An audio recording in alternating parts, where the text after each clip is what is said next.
नमस्कार। आज हम एक बहुत ही दिलचस्प किताब पर बात करने वाले हैं, एलिस श्रोडर की the snowball, Warren Buffett and the business of life. हाँ, ये किताब दुनिया के सबसे माने हुए निवेशकों में से एक वॉरेन बफेट की जिंदगी और उनके काम करने के तरीके, उनकी सोच, इस सब पर एक गहरी नजर डालती है। और इसका टाइटल स्नोबॉल यानी बर्फ का गोला, ये अपने आप में ही काफी कुछ कहता है ना। बिल्कुल, ये बफेट के फलसफे का निचोड़ है।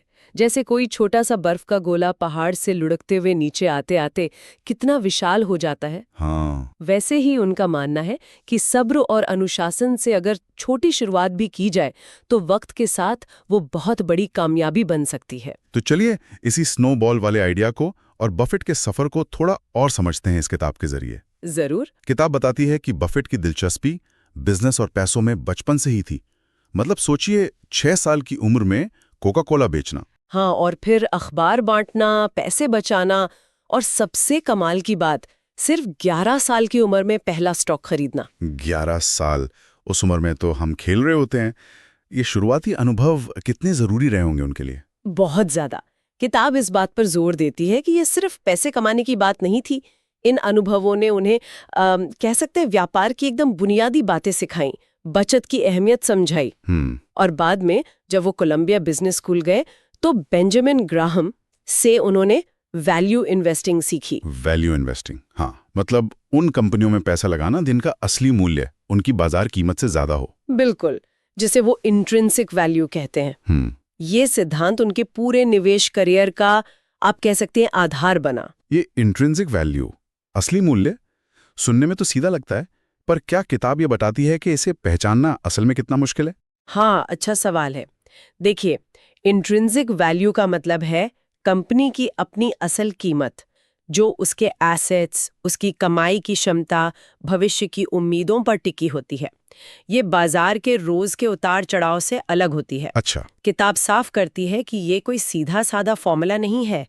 इसके लिए गहरी रिसर्च चाहिए, व्यापार की समझ चाहिए, और सबसे जरूरी अपनी भावनाओं पर काबू रखना। भावनाओं पर काबू। हाँ, ग्राहम ने उन्हें एक ढांचा दिया, पर बफे ने अपने तजुर्बे से और बाद में चार्ली मंगर के असर से इसे और बेहतर बनाया। और इसी सोच के साथ फिर उन्होंने बर्कशायर हैथवे को खड़ा किया। वो तो पहले एक कपड़ा कंपनी थी ना। हाँ, एक डूबती हुई कपड़ा मिल। उन्होंने उसे धीरे धीरे एक बहुत बड़ी होल्डिंग कंपनी में बदल दिया। आज उसमें बीमा, रेल रोड, एनर्जी, रिटेल, पता नहीं क्या क्या है। तो सच में स्नोबॉल इफेक्ट का सटीक उदाहरण है। बिल्कुल, लगातार अच्छी निवेश से जो पैसा आया उसे फिर अच्छी कंपनियों में लगाया और सालों तक कंपाउंडिंग को अपना काम करने दिया। किताब ये भी बताती है कि कैसे उनका फोकस बदला। कैसे? पहले वो ग्रेहम की तरह सिर्फ सस्ते स्टॉक ढूंढते थे। बाद में मंगर के प्रभाव से वो अच्छी कंपनियों को सही कीमत पर खरीदने पर ज्यादा ध्यान देने लगे। तो ये तो हुई निवेश की बातें, लेकिन किताब सिर्फ यही सब तो नहीं बताती होगी। उनकी निजी जिंदगी, उनके उसूलों के बारे में क्या पता चलता है? हाँ, सही कहा आपने। किताब उनके जीवन के फलसफे पर भी काफी रोशनी डालती है। एक तो है उनका लंबा नजरिया। वो उन्हीं बिजनेसेस में पैसा लगाते हैं जिन्हें वो दशकों तक रखना चाहें। जैसे वो पूरा बिजनेस ही खरीद रहे हो। हाँ, बिल्कुल। दूसरी चीज है अनुशासन, वो जिसे सर्कल ऑफ कॉम्पिटेंस कहते हैं। सर्कल ऑफ कॉम्पिटेंस मतलब सिर्फ उन्हीं चीजों में निवेश करना जिन्हें आप अच्छी तरह समझते हैं। बाकी मौकों को जाने देना, चाहे वो कितने भी आकर्षक क्यों ना लगे। वो ट्रेंड के पीछे नहीं भागते। और वो ईमानदारी वाली बात जो वो अक्सर कहते हैं, हाँ, कि प्रतिष्ठा बनाने में सालों लगते हैं और गंवाने में बस कुछ मिनट लगते हैं। हाँ, किताब में ऐसे कई किस्से हैं जो दिखाते हैं कि उनके लिए ईमानदारी, साख, ये सब कितना जरूरी है। वो मानते हैं कि आप जिनके साथ काम कर रहे हैं उनका चरित्र भी उतना ही जरूरी है जितना बिजनेस का हिसाब किताब। और उनकी अपनी सादगी। हाँ, वो तो कमाल है। अरबपति होकर भी ओमाहा के उसी पुराने घर में रहना। बिल्कुल, फिजूल खर्ची से दूर। ये दिखाता है कि पैसा उनके लिए बस एक साधन है, अपने आप में मंजिल नहीं। और उनकी लगातार सीखने की आदत, मैंने पढ़ा है वो आज भी रोज कई घंटे पढ़ते हैं। हाँ, और शायद ये उनकी सबसे बड़ी ताकतों में से एक है। वो खुद कहते हैं कि सबसे अच्छा निवेश आप खुद में करते हैं, अपने ज्ञान में। सही बात है। किताब बताती है कि उनका दिन का बड़ा हिस्सा पढ़ने, सोचने और सीखने में जाता है। इससे उन्हें दुनिया को समझने और बेहतर फैसले लेने में मदद मिलती है। और एक और अहम बात है, धैर्य। हाँ, बफे निवेश को बेसबॉल के खेल जैसा बताते हैं, एक no call strike game. No call strike game, इसका क्या मतलब हुआ? मतलब ये कि आपको हर गेंद पर बल्ला घुमाने की जरूरत नहीं है।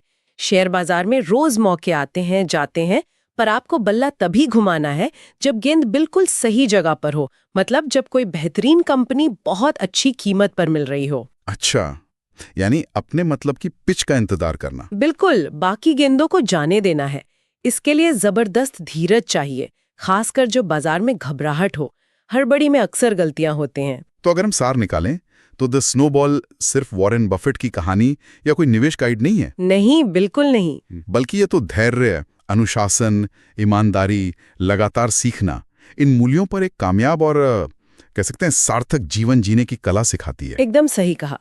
ये दिखाती है कि कैसे बहुत बुनियादी सोच और मजबूत सिद्धांतों पर टिके रहकर भी आप असाधारण नतीजे पा सकते हैं। और जाते जाते एक सवाल शायद हम सोचने के लिए छोड़ सकते हैं कि क्या जिंदगी के दूसरे मैदानों में, जैसे कोई हुनर सीखना हो या रिश्ते निभाने हो या अपनी साख बनानी हो, क्या वहां भी इसी स्नोबॉल वाले तरीके को अपना कर धीरे धीरे लगातार कोशिश करके बड़ी कामयाबी हासिल नहीं की जा सकती? बहुत अच्छा सवाल है सोचने के लिए।